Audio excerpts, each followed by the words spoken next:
Hello, everybody, and I hope you're doing well. Wonderful to be part of this session with all of you. Today's session is a series called Unburden that I'm going to be offering for now 3 times a week. And it's going to be a chance for me to share some teachings from my new book and a few other practices. And it's a nice way to keep you posted on some of the things that I'm doing, some of the upcoming events that I'm offering as well. And so why don't we just start? I was feeling it's important to start with a few minutes of just feeling love and compassion for what's happening in Ukraine, because that's on top of many of our minds. So if we can just start with a short practice of that, that'd be nice.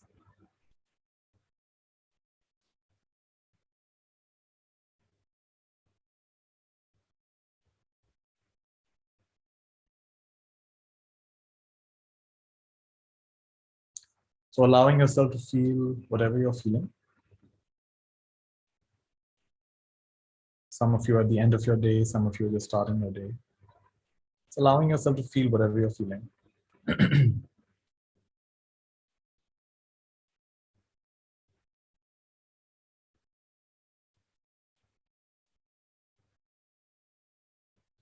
I'd like you to open yourself to the confusion, the pain of what's happening in Ukraine. It's affecting every single one of us. Many of us are on edge. Some of us are directly impacted. Some of us, and I think everyone is indirectly impacted. And there's definitely growing concern of how this will spill out. So just open yourself to whatever you're experiencing, even if it's unpleasant. So acknowledge your current feelings.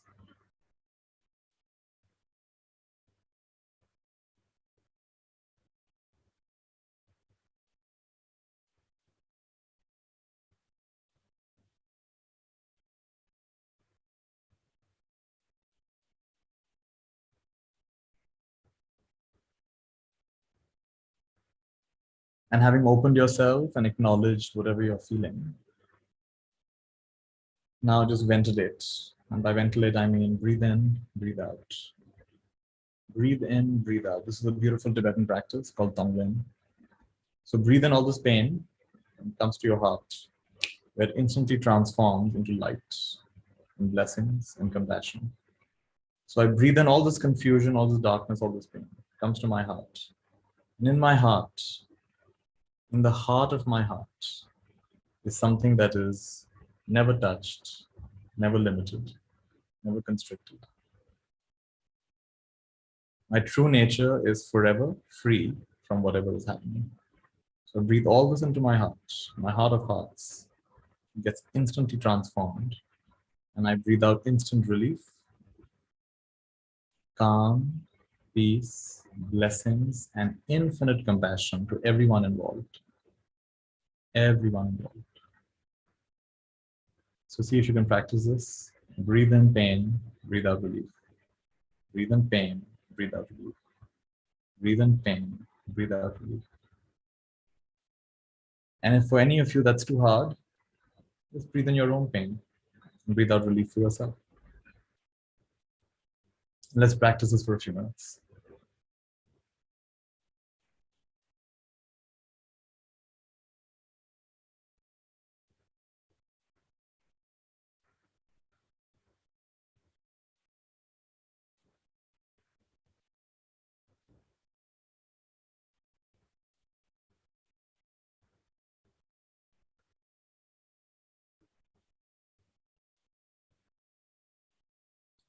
Powerful practice called Tonglen. Giving and receiving, giving and receiving. Breath by breath, we are transmuting all this heaviness, all this darkness, all this pain, all this confusion. Comes into our heart, instantly transformed into beautiful light, beautiful blessings. Bodhi Chitta, infinite compassion.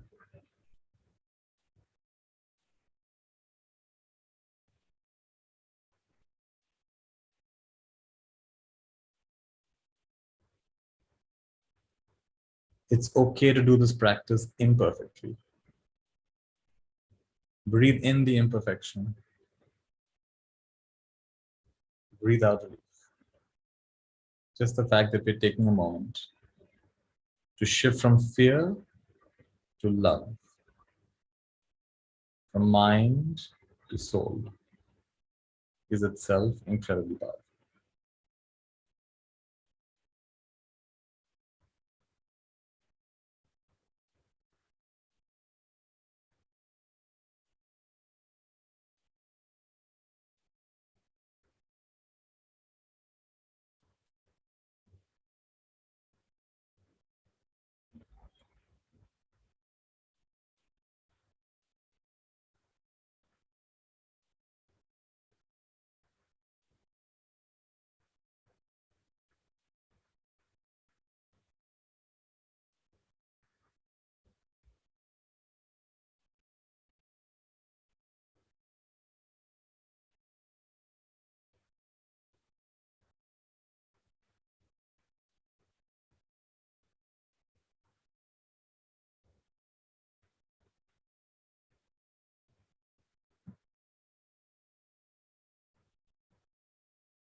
So breathing in all the pain, the strife, the suffering, breathing out complete relief as we think of what's happening in the world.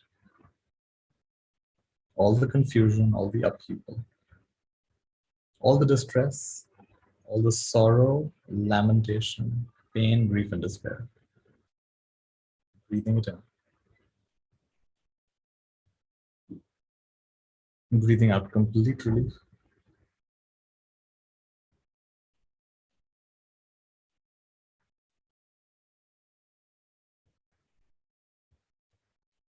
Not just breathing through your nostrils, but breathing in through your entire being, breathing out through your entire being.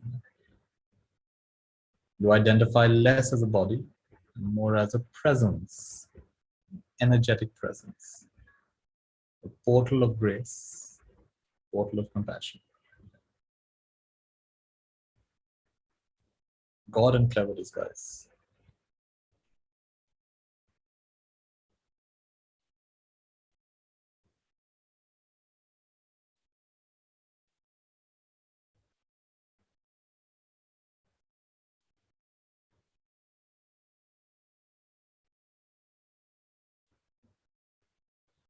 So more than obsessively checking the news,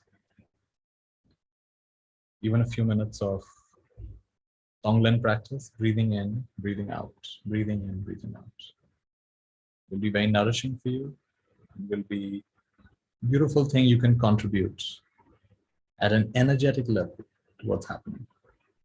Instead of contributing your fear, your concern, your worry, your trepidation, you contribute your calm, your peace, your blessings, your good wishes. You raise coherence. And that is not a small thing.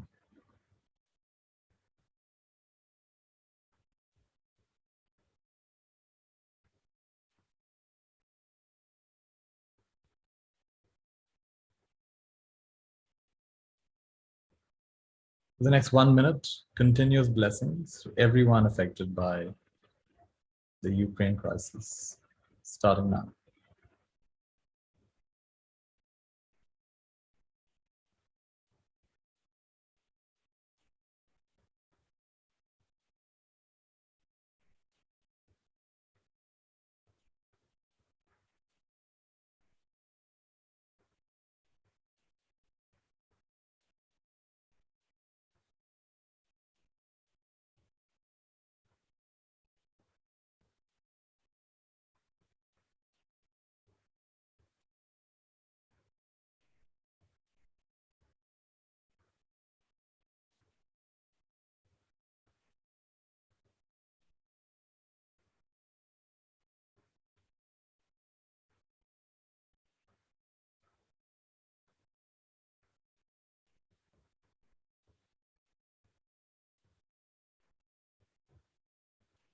May I be a channel of blessings for someone today. May I be a channel of blessings for someone today. May I be a channel of blessings for someone today. May you be a channel of blessings for someone today. May you be a channel of blessings for someone today. May you be a channel of blessings in the world. And so it is, and so it is, and so it is.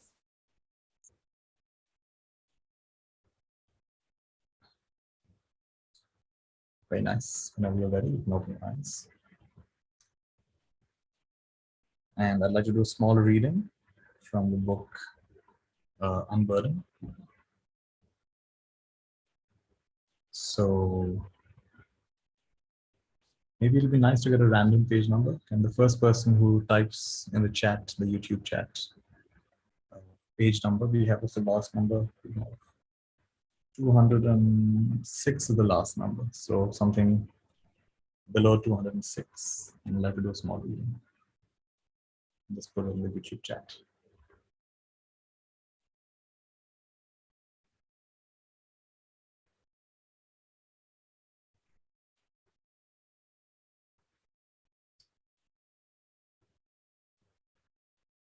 I'm not sure if you're able to chat. Here we are, 45. Let's try 45.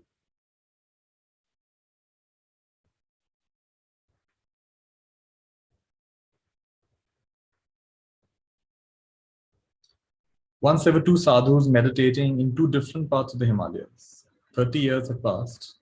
They were meditating on Lord Brahma, seeking a boon from him. Finally, Brahma appeared before one of them and said, I am pleased with your devotion practice, and I will grant you a boon. Ask for anything. The hermit replied, I want to be liberated from the cycle of birth and death. Lord Brahma said, certainly, it will happen. It will take as many lifetimes as there are leaves on this tree. The sadhu looked up and thought, oh my goodness, there are so many leaves on this tree. What have I been doing? I have spent 30 years meditating. What a waste of time. Lord Brahma is not as powerful as I imagined. He was very upset. He threw away his prayer beads and walked away dejected. Soon after, Lord Brahma appeared before the second sadhu and asked, what do you want, my son? I'm pleased with your tapasya. Tapasya means penance. The sadhu said, I want to be liberated from the cycle of birth and death. Brahma gave him the same reply. Certainly, it will take as long as there are leaves on this tree, those many lifetimes. The sadhu looked up and saw a similar kind of tree with as many leaves. He was thrilled. He said, you mean there's a finite number? You mean this is soon going to be over? He got up and started to dance with joy. How wonderful, how wonderful. The cycle of suffering is almost over. How blessed and fortunate am I? He sat down to meditate, and on the spot, he was liberated. What a great story, right? One of my favorite stories of how the last test was, if you want eternity, are you willing to wait patiently? So infinite patience is the fastest way. Those of us who are in a big rush, we're going to find that we're going to miss it. Even if it's right in front of us, we'll miss it. Infinite patience is the fastest way. Let me read another page. 44 just came, it's about the same. So let's do 26.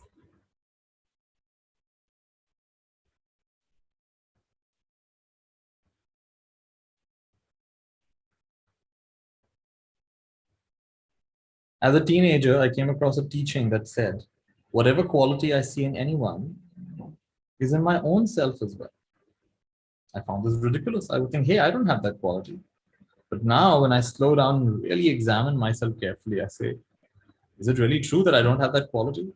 If I'm honest, I'll have to admit that in some way, shape, or form, I actually do have that quality. Somewhere in me, it exists. At some level, all the so-called positive and all the so-called negative qualities are in me.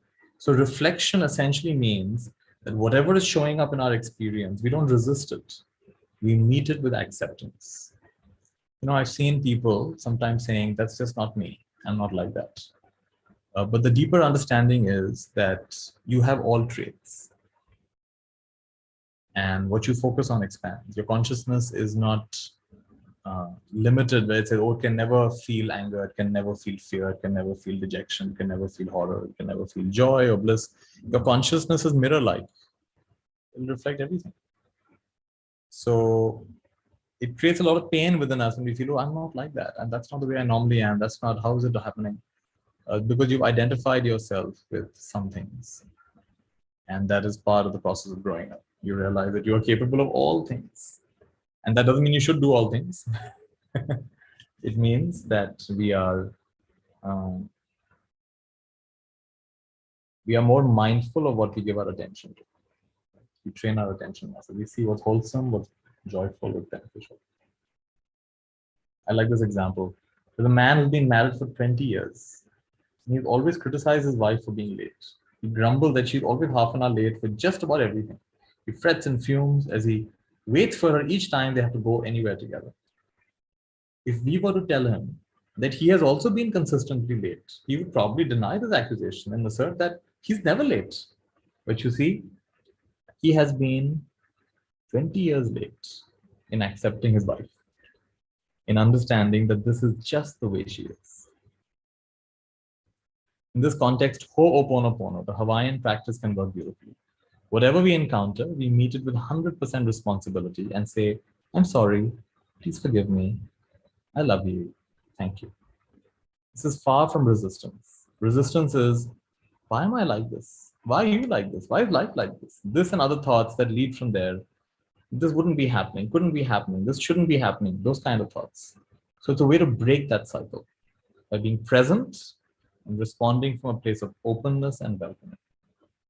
This is a great practice. Ho'oponopono. Might have heard of it. It's a Hawaiian practice. I'm sorry, please forgive me. I love you and I thank you. So this was a reading for today, and happy to answer 2 or 3 questions before we complete. Put it in chat.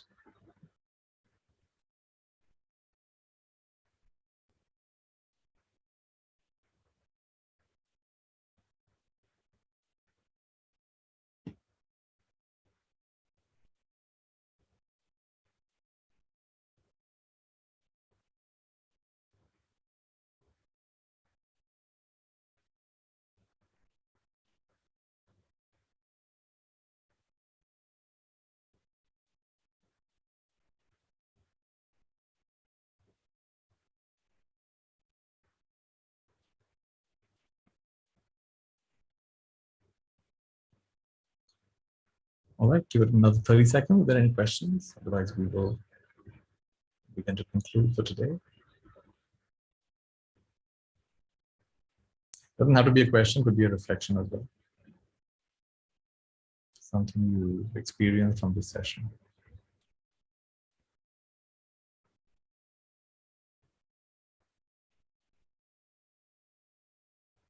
Okay, we have a question. Someone's behavior is seriously bothering me. And as I came to know that she's doing black magic, please help and guide. Right.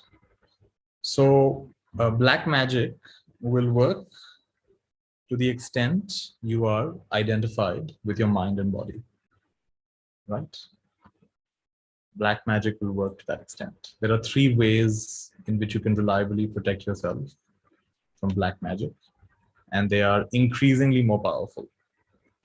So level 1, which is already very, very powerful, is you live a life of righteousness. What is righteousness? Do your best that by thoughts, words, and actions, you don't hurt or harm anybody. This is white magic. That may I speak the truth? May I speak kind words? May I speak consciously? May I do things that don't hurt or harm others? The Buddha gives us 5 precepts. I won't kill living beings. I won't steal. I won't misuse my sensual energies in a way that hurts others. I will not just misuse my speech or lying and gossiping and backbiting and harsh speech. And I will not have substances that so confuse my mind I end up doing the previous four things. So this is level one of how to protect yourself from black magic. If you follow this, the person doing the black magic will actually end up getting a very powerful rebound.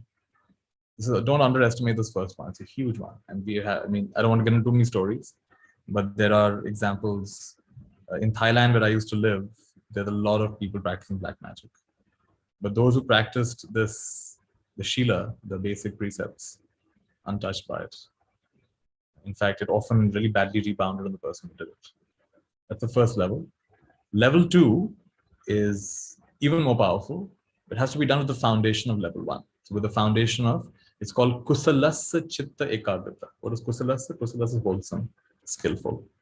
So with the basis of a mind that's wholesome, skillful, based on truth, based on love, based on compassion.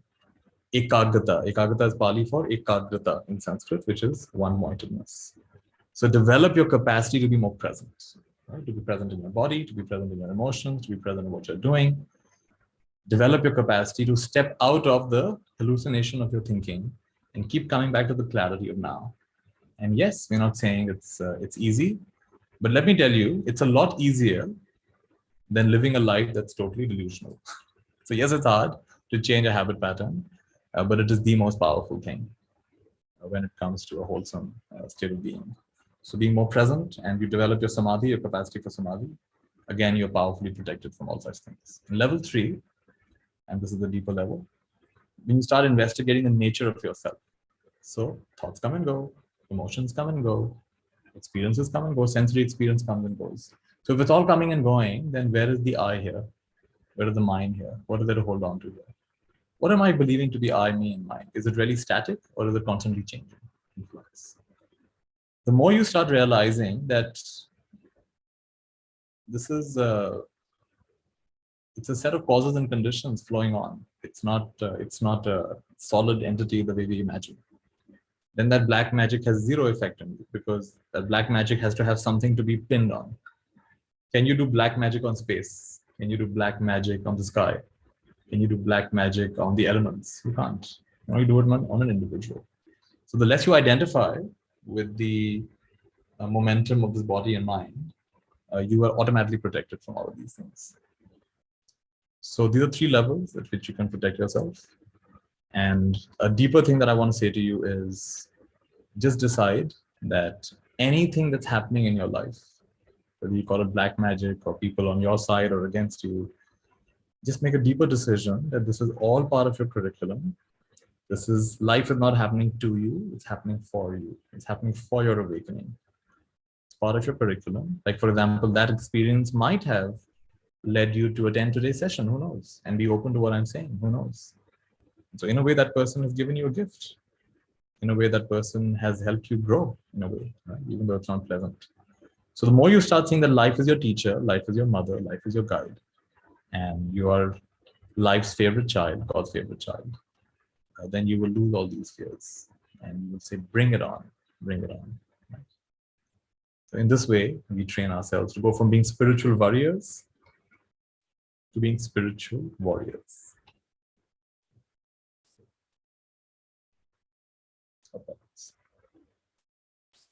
Can you say something about disappointment? Disappointment will come from some strong attachment, isn't it? When you have a strong idea of how things should be, how I should be, how you should be, how the world should be. The more strongly attached you are to these ideas, the more disappointment there will be. This is also the distinction between desire and attachment. Desire is somewhat inevitable in life. As long as you're functioning, you will have some kind of desires.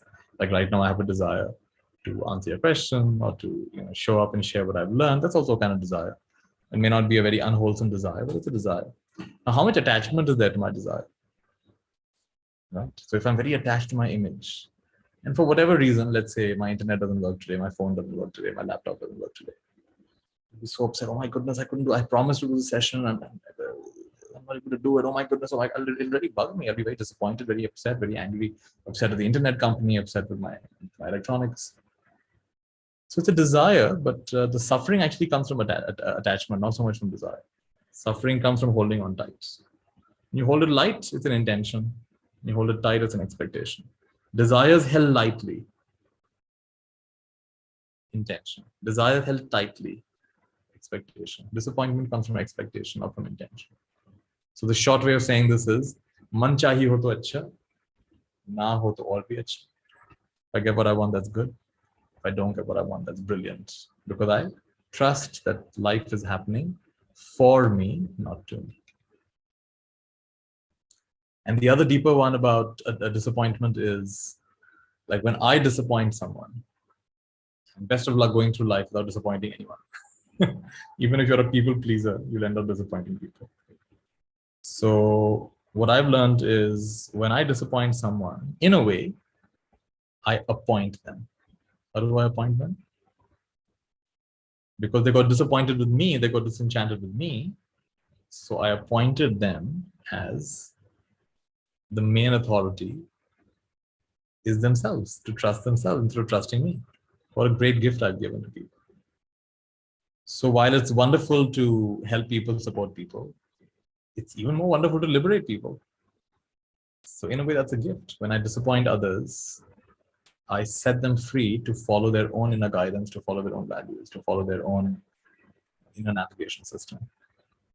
And that's wonderful. So don't be afraid to disappoint people. But I'm going to say.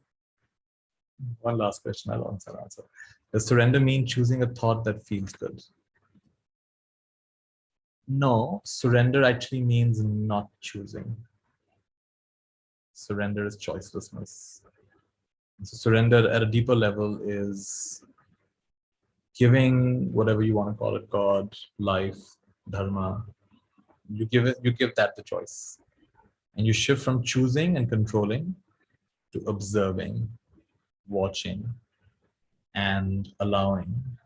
And even deeper than that, the non-dual state of there is no separation between me, the witness, and what's happening.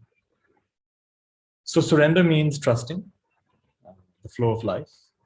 And it means, the short way of saying this is, let thy will be done, not mine. Let thy will be done. So if you want me to be depressed today, okay, I'm going to be depressed. You want me to be happy today, okay, I'm going to be happy today. Prarabdhaya samarpitam. Prarabdha means there are certain things in life we have to go through. No matter how much we try to dodge them, we can't dodge them. All right. If I have to go through it, prarabdhaya samarpitam. I gladly, joyfully welcome it. I welcome it. Bring it on. Bring it on. I'm not fooled. I'm not fooled. This is all good medicine. This is all good medicine. So we've gone far beyond positive thinking. With although positive thinking can be helpful at a certain stage, I'm not denying that. But surrender goes much deeper than that. Right? You want me to be sad? All right, I'll be sad, and I shall practice bodhicitta within the sadness. What is bodhicitta? That within the sadness, I realize I'm not the only one who's sad. There are countless other beings who are sad. Let me experience sadness on behalf of all beings. That is surrender. We've gone to a deeper level. And surrender is very close to awakening. So surrender, there's still a slight gap between my will, thy will, and what's happening. And slowly that gap will also erode and become transparent, become perforated. And it'll be huge, big a relief to realize that there's no this and that my will is not separate from God's will. It's all happening exactly the way it's meant to happen. All right, I know there are more questions, but I'm going to stop here. I want to share one last thing with all of you, just a quick summary of, let me see if I have it here. Yeah. So these sessions are happening, for now, it's happening once on Instagram, once on YouTube, once on Facebook. So you can note down these times if you like. 5:30 to 6 p.m. India time. And that's the link on Instagram. You can just follow me on Instagram at Nithya Shanti. Today, as you can see, we're having it on YouTube, 8:30 to 9 p.m. And on Fridays, we'll have it 8:30 to 9 p.m. again on Facebook. My Facebook page is just search for Nithya Shanti or search for Spreading Happiness, at Spreading Happiness, Facebook.com/spreading happiness. Also on Holi, I'm doing a session on Ascension games. These are beautiful games that activate the power of intention and other things. I kind of gamified some of my learnings. So you can join me at 9 p.m. Please note the change in time. Earlier, this used to be at 10 or 10:30 p.m. So I've changed the time to 9 p.m. 18th of March, 9 p.m. You can join me for a session on Ascension games. That'll be fun. And then this is a 6-day deep dive that's coming up from the 14th of this month, 7 to 8:30 p.m. for 6 days. I recently, if you just look on my YouTube channel, I recently shared the mini workshop I did on this as well. So if you're not sure what this is, just go and check out that free video on YouTube. Search for my name, Nithya Shanti, and intuitive healing process. You should get it. And this is a small video.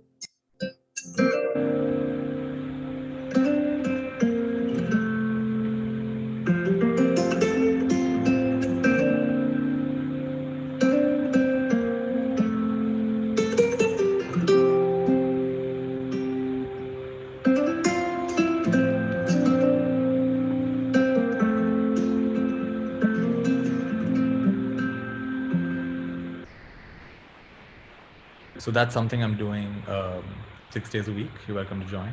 It's called Being and Blossoming. Here's another video explaining the 10 themes I'll be covering.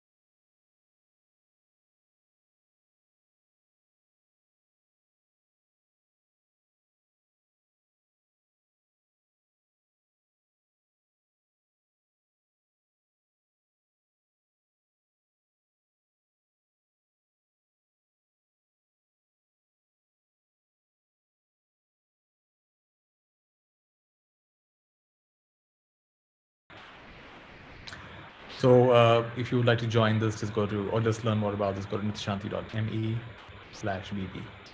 And this is the Being and Blossoming program. And we began a few weeks back. It's going beautifully. And you're welcome to join. And this, of course, is my book, which you should be able to find on Amazon and other places. So I think that's all I had for this. Yes, good. So thank you for joining me, and I'll see some of you again on the Instagram session we're having coming up soon.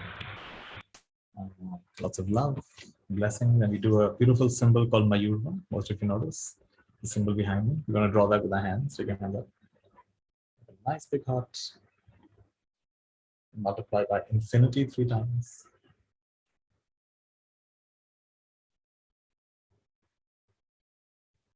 And say together, Mayurva.